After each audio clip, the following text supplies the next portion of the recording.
하나님의 은혜로 구원받아 하나님의 거룩한 백성으로 살아가는 모든 사람들의 마음속에 언제나 이런 질문을 가져야 할 것입니다.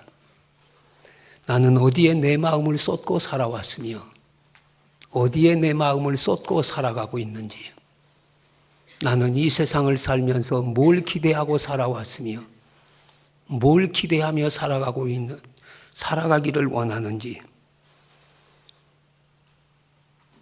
우리의 신앙생활에 있어서 제일 중요한 것은 주님의 마음을 아는 것입니다. 여러분, 가정도 부모의 마음을 헤아리는 자녀들은 효자들이지만 자식들이 부모가 우리 마음을 몰라준다고 불평하는 자식들은 불효자들입니다. 하나님과 우리와의 관계 똑같습니다. 우리가 먼저 주님의 마음을 알아야 되고 하나님 아버지의 마음을 우리가 헤아려야 합니다. 우리가 주님의 마음을 알고 주님께 우리 마음을 쏟아야 하나님이 하늘문을 여시고 하늘로부터 응답과 축복을 우리에게 허락하십니다. 성경은 우리에게 세상에 대한 주님의 마음을 적나라하게 나타내주고 있습니다. 인자가 온 것은 잃어버린 자를 찾아 구원하려 함이라. 마가복음 10장 45절 보면 인자가 온 것은 섬김을 받으려 함이 아니요 도리어 섬기려 하고 자기 목숨을 많은 사람의 대속물로 주려 함이니라. 마가복음 1장 38절도 우리가 다른 가까운 마을로 가자 거기서도 전도하리니 내가 이를 위하여 왔노라. 여러분, 우리 주님이 이 땅에 오신 목적은 단 하나입니다. 영혼 구원입니다. 생명 구원입니다. 따라서 우리가 그 목적을 이루어갈 때 주님이 가장 기뻐하시며 주님은 영원토록 우리와 함께 하십니다. 너희는 가서 모든 족속으로 제자를 삼아 아버지와 아들과 성령의 이름으로 세례를 주고 내가 너희에게 분부한 모든 것을 가르쳐 지키게 하라. 볼지어다 내가 세상 끝날까지 너희와 항상 함께 있으리라. 하나님은 복음 전하는 자들에게 함께 해주신다고 약속하고 있습니다. 우리 모두가 그리스도의 증인으로 영혼 구원하는 전도자의 삶을 살아갈 때 하나님은 우리를 가장 기뻐하시며 하늘의 능력과 권세로 우리와 함께 하십니다. 현대 최고의 기독교 문학가인 영국 케임브리지 대학의 C.S. 루이스 교수는 하늘을 경향하라. 그러면 땅을 얻을 것이다. 땅을 겨냥해라. 아무것도 얻지 못할 것이다. 이건 진리입니다. 하늘나라를 얻는 사람은 세상도 얻습니다. 그러나 하늘나라를 잃는 사람은 세상에서 아무것도 얻지 못합니다. 그렇기 때문에 하나님 나라를 최우선순위에 두라고 말씀하십니다. 너희는 먼저 그의 나라와 그의 의를 구하라. 그리하면 이 모든 것을 너희에게 더하여 주시리라. 하늘의 것을 먼저 구하면 땅의 것은 하나님이 덤으로 주십니다. 그런데 오늘날 우리는 정반대의 삶을 살아가고 있습니다. 하늘의 것은 아예 잃어버린 채 땅의 것만을 찾고 있습니다. 성경에 등장하는 인물들의 특징을 살펴보면 하나님께서 자신의 일을 맡기시려고 사람을 부르실 때 하나님의 부르심에 선뜻 응하는 사람이 많지 않았습니다. 하나님이 부르실 때 주저하거나 버티거나 겁이 나서 못하겠다고 거절하는 사람들을 자주 볼 수 있습니다. 그 대표적인 사람이 모세입니다. 그런데 오늘 본문의 주인공인 에스겔도 그런 사람 가운데 한 사람이었던 것을 보게 됩니다. 그는 아직 나이 어린 청년으로 바벨론의 포로로 붙들려가서 삶을 살아가고 있었습니다. 근데 어느 날 갑자기 하나님이 환상 가운데 그를 부르십니다. 그리고 하나님이 주시는 말씀을 전하라고 명령하십니다. 그때 그가 못하겠다고 버티는 내용은 성경에 기록되어 있지 않지만 그러나 하나님이 그를 다루시는 과정을 주의 깊게 살펴보면 에스겔이 얼마나 두려워하고 주저했는가를 보게 되어집니다. 하나님께서 지상의 교회를 세우신 목적 가운데 하나는 세상을 구원하는 것입니다. 왜 이 땅에 교회가 많습니까? 영혼 구원하라고, 생명 구원하라고, 지옥 갈 사람들 천국 가게 하라고 우리 주님의 피값으로 이 땅에 교회를 세워주셨습니다. 그러므로 전도나 선교에 관심을 두지 않는 교회는 성령께서 이끄시는 교회라고 말할 수 없습니다. 우리 모두는 세상으로 보냄을 받은 그리스도인의 증인들입니다. 우리 모든 성도들은 하나님께로부터 복음을 전해야 할 사명을 받았습니다. 그럼에도 우리는 전도를 두려워합니다. 마음 한구석에 할 수만 있으면 피하고 싶은 마음이 간절합니다. 부끄러움 때문에, 체면 때문에 입을 열기가 어렵다고 말하는 사람도 있습니다. 구약시대에 하나님의 명령을 직접 받고 안 가겠다고 버티던 사람들이나 오늘날 하나님께서 전도하라고 말씀하신데도 쉽게 발길이 떨어지지 않는 우리나 비슷한 것입니다. 이와 같이 에스겔이 두려워하고 주저하는 것을 아신 하나님께서 사전에 에스겔로 하여금 무엇을 가지고 누구에게 가서 어떻게 전해야 할 것인가를 준비시키셨습니다. 하나님께서 우리 모두를 이와 같이 준비시켜야만 우리도 전도할 수 있습니다. 그러면 하나님께서의 기도를 구체적으로 무엇을 준비시켰는지를 보면서 이 시간 우리 믿음을 한번 점검해 봅니다. 하나님은 먼저 에스겔에게 하나님 말씀 먹으라고 하십니다. 오늘 본문 1절 보면 인자야 너는 발견한 것을 먹으라. 너는 이 두루마리를 먹고 가서 이스라엘 족속에게 고하라. 하나님이 환상 중에 에스겔에게 나타나시어 두루마리를 내어주면서 먹으라고 말씀하십니다. 이스라엘이나 바벨론은 두루마리를 짐승 가죽으로 만들었습니다. 그 당시에 종이로 든 책이 없기 때문에 짐승 가죽에다 글을 써서 들고 다녀야 했습니다. 에스겔은 하나님의 명령 따라 그 두루마리를 먹었습니다. 어떻게 먹었습니까? 2절은 내가 입을 벌리니 그가 두루마리를 내게 먹이시며, 하나님 말씀은 내가 먼저 입을 벌려야 합니다. 하나님 말씀 앞에 언제나 아멘만 있어야 합니다. 그게 하나님 말씀 먹는 것입니다. 그러면 그 하나님이 우리 마음속에 그 말씀을 심어주십니다. 그런데 이것은 환상입니다. 실제로는 아무도 그 두루마리를 먹을 수 없습니다. 환상 중에 하나님이 주신 두루마리를 먹었더니 그것이 다 뱃속으로 들어갔습니다. 3절 보면 내게 이르시되 인자야 내가 내게 주어 이 두루마리로 내 배에 넣으며 내 창자에 채우라 하시기에 내가 먹으니 그것이 내 입에 달기가 꿀 같더라. 두루마리를 먹었더니 배가 든든해졌고 입에는 꿀송이처럼 달았습니다. 하나님의 말씀을 먹는 사람만이 말씀이 꿀처럼 달 수 있습니다. 하나님은 왜 에스겔에게 두루마리를 먹으라고 하셨습니까? 그 이유는 남에게 하나님 말씀 전하기 위해서는 자신이 먼저 그 말씀을 소화해야 하기 때문입니다. 이 사실을 깨닫는 것이 중요합니다. 여러분, 식탁 위에 아무리 맛있는 음식이 차려 있어도 내가 먹지 아니하면 아무런 소용이 없습니다. 식탁 위에 있는 음식을 내가 먹어야 살이 되고 피가 되듯이 하나님 말씀을 내가 먹어야 말씀이 내 것이 되어 내 생각과 감정과 의지가 그 말씀에 사로잡히게 되며 내 안에 들어온 그 말씀이 내 삶 속에서 역사하는 것입니다. 이것은 내가 먼저 말씀을 통해서 은혜 받는 걸 의미합니다. 사랑하는 성도 여러분, 한번 생각해 보세요.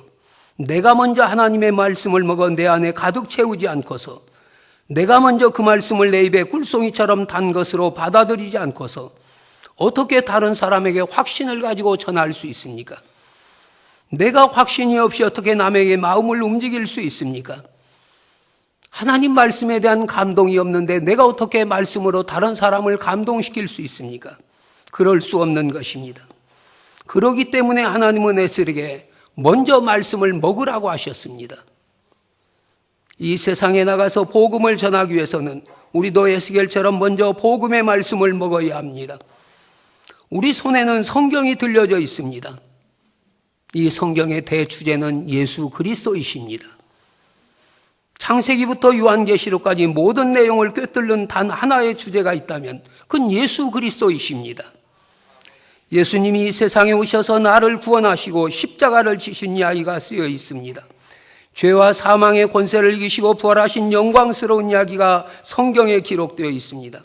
누구든지 예수를 믿으면 구원받고 죄사함을 받은 사람은 한 사람도 빠짐없이 하나님 나라의 영생을 축복으로 얻게 된다는 이 엄청난 축복의 약속이 우리 손에 들려있는 성경에 기록되어 있는 것입니다. 그러므로 이 말씀을 먼저 내 것으로 먹기만 하면 그 말씀이 내 입에 꿀송이처럼 달 수밖에 없습니다. 에스겔에게 주신 하나님의 말씀이 심판과 저주를 가득히 담고 있어도 에스겔의 입에 꿀송이처럼 달았다면 나 같은 죄인을 구원하시기 위하여 하나님의 아들이 오셔서 십자가에 죽으시고 내 모든 죄를 다 씻어주시고 나를 무조건 하나님 자녀 삼아주셨다는 이 언약의 말씀이 담겨있는 그 말씀이 우리에게 얼마나 좋은 말씀입니까? 우리에게 얼마나 귀한 말씀입니까? 그러나 먹어보지 않았기 때문에 단지도 모르며 좋은지도 모릅니다. 우리는 하나님의 영광스러운 복음의 말씀을 먼저 먹으시기를 바랍니다.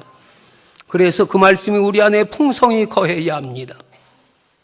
왜 성경은 밤낮 없이 하나님 말씀 묵상하라고 합니까? 왜 성경은 밤낮 없이 하나님 말씀 읽으라고 합니까? 왜 성경 말씀을 공부하라고 합니까? 하나님 말씀 먹기 위해서입니다. 먹어야 내 것이 됩니다. 먹어야 그것이 정말로 기쁜 소식이라는 걸 깨달으며 알게 됩니다. 우리 자신을 한번 돌아보시기를 바랍니다. 하나님의 사랑을 묵상할 때마다 그 말씀이 내게 행복이 됩니까? 나를 사랑하사 나를 위하여 자기 몸을 버리신 주님의 십자가를 생각하면 여러분 내 가슴이 뭉클해지고 내 가슴이 뜨거워집니까? 하나님의 사랑을 묵상할 때마다 내가 죄 용서함을 받았다는 사실을 확인할 때마다 알 수 없는 어떤 힘이 내 안에서 솟아오르는 걸 우리는 느낄 수가 있습니까? 이 복음이 너무 좋아서 다른 사람에게 말하지 않으면 견딜 수 없을 정도로 우리는 이 사실이 흥분이 되십니까? 만약 그렇다면 내 안에 하나님 말씀이 있는 사람입니다.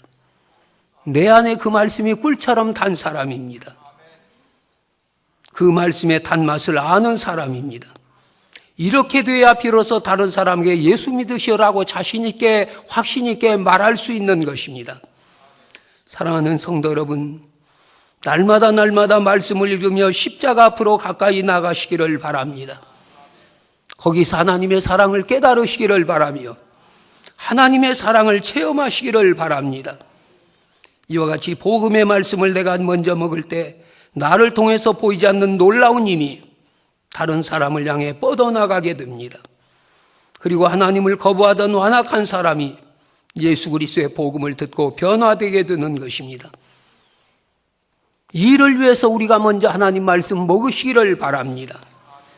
대저 하나님 말씀은 능치 못하심이 없나니 복음이 너희에게 말로만 증거된 것이 아니라 능력과 확신과 성령으로 된 것이니 그래서 우리는 먼저 하나님 말씀 먹어야 합니다. 복음의 말씀에 내가 먼저 감사와 감격이 있어야 합니다. 그 말씀 속에서 내 삶의 행복을 찾아야 합니다. 그런 다음에 내 이웃이 내 옆에 있다는 걸 우리는 언제나 인식해야 합니다. 나는 그들에게 보냄을 받았다는 걸 늘 기억하고 살아야 합니다. 그리고 우리는 성령의 능력, 성령 충만을 구해야 합니다. 그 담대함을 가지고 나가서 전해야 우린 복음의 열매를 거둘 수 있습니다. 하나님의 말씀을 먹인 후에 하나님께서 에스겔을 자기 동족에게로 보내셨습니다. 본문 5절 말씀 보면 너는 말이 다르거나 말이 어려운 백성에게 보내는 것이 아니요 이스라엘 족속으로 보내는 것이라고 했습니다. 이 사람들은 오래전에 바벨론의 인질로 잡혀와서 고난의 세월을 보내고 있었습니다. 그 당시에 세계 통용어인 아람어도 사용했지만 이스라엘 사람들은 이스라엘 말인 히브리어를 사용하고 있었습니다. 복음 전하는데 무슨 말을 해도 에스겔이 어렵게 생각할 필요가 없습니다. 우리도 모든 족속에게 예수 그리스도의 복음을 전하라는 명령을 받고 있지만 1차적으로 우리의 예루살렘인 우리의 이웃과 우리 동족에게 복음을 전하도록 명령을 받았습니다. 그들은 다 우리와 함께 말이 통하는 사람들입니다. 그들을 위해 선교사들처럼 말을 따로 배울 필요가 없습니다. 우리가 전하는 말을 못 알아들을 사람이 하나도 없습니다. 영어권에서 온 사람들이 한국어를 배우는 것은 우리가 영어를 배운 것보다 몇 배나 어렵다고 합니다.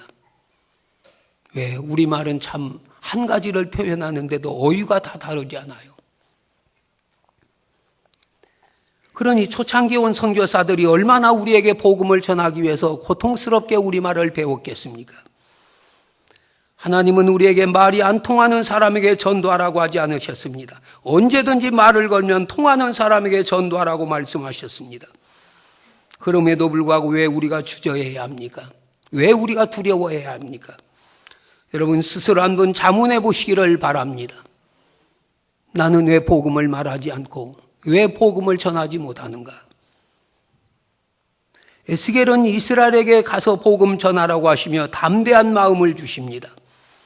본문 7절 보면 그러나 이스라엘 족속은 이마가 굳고 마음이 강팍하여 내 말을 듣고자 아니하리니 이는 내 말을 듣고자 함이 아니니라. 네가 가서 복음 전하면 네 말 듣지를 원치 않는 것이 아니라 하나님이 내 말을 저들이 듣지 않으려고 한다. 여러분 이스라엘은 아주 독한 백성들입니다. 하나님이 많은 나라 가운데서 가장 보잘것없는 이스라엘을 택해 주시고 저들에게 율법도 주시고 말씀 주셨는데도 저들은 그 말씀대로 살지 않습니다. 구약 성경을 보면 원래 본성이 독한 민족이기 때문에 하나님 말씀을 안 듣는 것을 우리는 거듭거듭 보게 됩니다. 그럼에도 불구하고 11절에서 하나님이 이렇게 명령하십니다. 사로잡힌 내 민족에게로 가서 그들이 듣든지 아니 듣든지 그들에게 고하여 이르기를 주 여호와의 말씀이 이러하시다 하라 하시더라. 듣든지 말든지 전하라는 것입니다. 전해야 할 사명이 우리에게 있기 때문에 저들이 듣든지 아니 듣든지 우리는 전해야 하는 것입니다. 이 말씀은 바벨론의 포로로 붙들려 있는 이스라엘 백성들에 가서 듣든지 아니 듣든지 전하라는 것입니다. 안 들을 줄 뻔히 알면서도 전하라는 이야기인데 이게 얼마나 어려운 이야기입니까? 듣기 싫어하는 사람에게 자꾸 전하면 어떤 일이 벌어집니까? 입을 열지 못하도록 협박을 할 것이고 귀찮다고 할 것이고 다수의 힘으로 눌러서 더 이상 에스겔이 견디지 못하도록 따돌림을 줄 것입니다. 그럼에도 불구하고 하나님은 막무가내로 전하라고 하십니다. 그러나 하나님은 아무런 준비도 시키지 아니하시고 막무가내로 보내시는 분은 아닙니다. 이를 위해서 마음씨 좋고 성격이 부드럽고 소심하기까지 한 에스겔을 비상한 방법으로 준비시켜 주십니다. 8절과 9절입니다. 내가 그들의 얼굴을 대하도록 내 얼굴을 굳게 하였고 그들의 이마를 대하도록 내 이마로 굳게 하였으되 내 이마로 화석보다 굳은 금강석 같이 하였으니 그들이 패역한 족속이라도 두려워 말며 그 얼굴을 무서워하지 말라. 하나님이 왜 에스겔의 얼굴을 금강석처럼 굳게 만드셨습니까? 조금 재미있게 표현하자면 에스겔의 얼굴에 철판을 깔아주셨다는 것입니다. 강심장을 만들어주셨다는 것입니다. 얼굴에 철판을 깔고 강심장을 가진 전도인, 좀 더 전잖게 말하면 담대한 전도인으로 만들어 놓으셨다는 것입니다. 천대를 받아도 상관하지 않고 핍박을 받아도 개의치 않고 생명의 위협을 받아도 마음에 동요가 되지 않는 강인한 사람으로 무장시켜 주셨습니다. 그런데 문제는 이스라엘이 에스겔의 말을 전혀 듣지 않았다는 것입니다. 왜 안 들었습니까? 자기들의 비유에 맞지 않으니까. 에스겔이 전하는 메시지가 전혀 그들의 비유에 맞지 않았습니다. 자기들은 1년, 2년 안에 예루살렘에 돌아간다고 믿고 있었는데 하나님께서 에스겔에 전하고 하신 말씀은 70년은 바벨론에서 살아야 되고 70년 후면 하나님이 고국에 돌려보내겠다는 것이었습니다. 하루라도 빨리 돌아가고 싶은 저들에게 이 말이 귀에 들어올 리가 없습니다. 그럼에도 불구하고 하나님께서는 에스겔에게 전하라고 하십니다. 에스겔이 얼마나 어려운 사명을 받았습니까? 에스겔의 평세의 성격으로는 도저히 백성을 상대할 수 없습니다. 그러므로 그 얼굴에 철판을 깔게 하시고 강심장을 만들어 주셔서 말씀을 전하게 하신 것입니다. 천대를 받아도 핍박을 받아도 개의치 않고 생명의 위협을 받아도 마음의 동요가 되지 않는 철인 같은 사람으로 무장시켜 주셨습니다. 우리도 복음을 전해야 합니다. 그러나 세상 사람들이 복음 듣기를 좋아하는가라는 질문에 우리 모두가 아니요라고 대답을 할 것입니다. 예수 믿으라는 말을 좋아할 사람이 별로 없습니다. 우리가 쓰는 죄인이라는 말 자체가 저들의 비유에 거슬립니다. 죄사함 받고 구원받는다는 말은 자기와 아무 상관이 없는 말로 저들은 생각합니다. 천당과 지옥이 있다는 사실 그 자체를 저들은 기분 나쁘게 생각합니다. 있기는 뭐가 있어? 당신이 가봤어? 그리고 화를 냅니다. 그리고 오직 예수를 믿어야 구원받는다고 하면 기독교를 독선적인 종교라고 합니다. 아무도 우리말을 즐겨 쓸 사람이 없습니다. 예수 믿는 사람에게는 예수님의 십자가와 부활이 기쁜 소식이지만 세상 사람에게는 기쁜 소식이 아니고 기분 나쁜 소식입니다. 잘 들으려 하지 않습니다. 그러므로 우리에게 필요한 것은 에스겔과 같이 담대한 사람으로 무장하여 복음을 전할 때 얼굴에 철판을 까는 사람이 되는 것입니다. 우리의 힘으로 못하는 일이기에 이를 위하여 하나님께서 우리에게 성령을 보내주셨습니다. 사람을 대할 때 조금만 창피하다는 생각이 들어도 얼굴이 벌겋게 변하는 에스겔같이 아주 소심한 우리로 하여금 세상을 향하여 구원의 복음을 전하게 하시려고 하나님께서는 우리에게 성령을 보내주셨습니다. 성령은 권능과 직결되는 아주 중요한 것입니다. 너희에게 성령이 임하면 너희가 권능을 얻고 성령 받아야 복음 전할 수 있습니다. 그 능력을 힘입고 복음을 말할 수 있는 것입니다.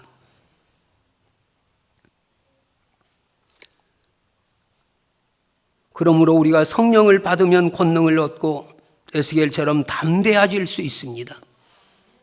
용기가 생깁니다. 생명 내어놓고 복음을 전할 수 있습니다. 여러분, 우리는 복음 전하기 먼저 성령 충만을 위해 기도하시기를 바랍니다. 한국교회가 다시 한번 일어서야 할 때입니다. 우리의 힘으로는 교회가 일어날 수 없습니다. 성령께서 하셔야 합니다. 이번 40일 기도에 성령 충만을 위해 기도하시기를 바랍니다. 전도의 문은 열려 있습니다. 은혜의 문도 열려 있습니다. 내가 하나님 앞에 어떻게 살아가기를 원하십니까? 하늘의 것을 겨냥하시기를 바랍니다. 하늘의 것을 찾으시기를 바랍니다. 그래야 하나님이 땅의 것도 얻게 하시며 땅의 것도 열어주십니다. 우리가 구원받은 하나님의 사람이라면 주님의 마음을 알아, 아버지의 마음을 알아, 나를 통해서 한 영혼이라도 구원받게 하시는 그 은혜가 우리 모두에게 있어지시기를 주님의 이름으로 축원합니다. 기도하시겠습니다.